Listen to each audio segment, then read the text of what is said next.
Hello बच्चों, हमारा question है along a streamlined flow of fluid the velocity of fluid particle remains constant. The velocity of all fluid particles crossing a given position is constant. The velocity of all particles at a given instant is constant. The speed of fluid particle remains constant. तो देखिए बच्चों, question हमारा ये है कि streamline flow of fluid के लिए along streamline flow जो ए वी होता है ये कांस्टेंट होता है। इसका मतलब क्या है? A V is equal to constant का मतलब ये है, इट मीन्स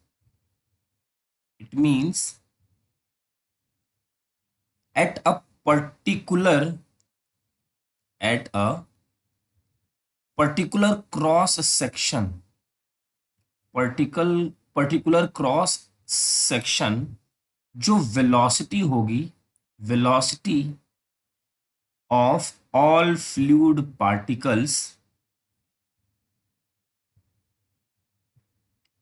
आर कांस्टेंट। इसका क्या मतलब है? इसका मतलब ये है बच्चों कि मान लीजिए हमारे पास ऐसी कोई पाइप है और इस पाइप के अंदर फ्लूइड हमारा फ्लो होके ऐसे जा रहा होगा, तो किसी पर्टिकुलर क्रॉस सेक्शन एरिया पे जो भी स्पीड होगी पार्टिकल की वो कैसी होगी? सेम, लेकिन अलग अलग इंस्टेंट पे अलग अलग हो सकती है। इसे कहते हैं स्ट्रीमलाइन फ्लो।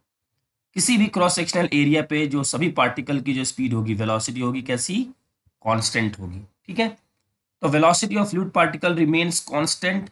बच्चों, क्रॉस सेक्शनल एरिया पे कांस्टेंट रहेगी, ये option wrong. The velocity of all fluid particle crossing a given position is constant, yes, ये होगा।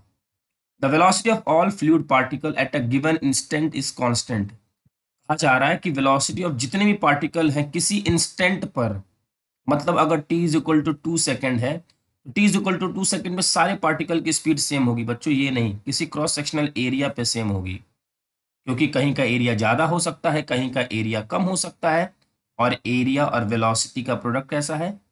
कांस्टेंट। तो जहाँ पे एरिया कम होगी वेलोसिटी ज़्यादा, जहाँ एरिया ज़्यादा वहाँ velocity come. The speed of fluid particle remains constant. बच्चों, कांस्टेंट नहीं रहता। तो हमारे इस क्वेश्चन का आंसर है 2। आई होप कि आपको ये क्वेश्चन अच्छे से समझ में आ गया होगा। Thank you.